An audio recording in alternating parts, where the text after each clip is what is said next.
بسم اللہ الرحمن الرحیم۔ نبی کریم صلی اللہ علیہ وسلم نے فرمایا کہ امانت داری آسمان سے بعض لوگوں کے دلوں کی جڑوں میں اتری، یعنی ان کی فطرت میں داخل ہے، اور قرآن مجید نازل ہوا تو انہوں نے قرآن مجید کا مطلب سمجھا اور سنت کا علم حاصل کیا، تو قرآن و حدیث دونوں سے اس ایمانداری کو جو فطرتی تھی پوری قوت مل گئی۔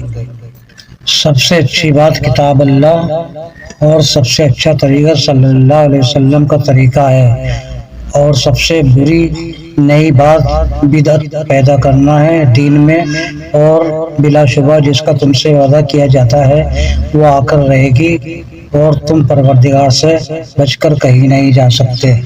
رسول اللہ صلی اللہ علیہ وسلم نے فرمایا ساری امت جنت میں جائے گی سوائے ان کے جنہوں نے انکار کیا۔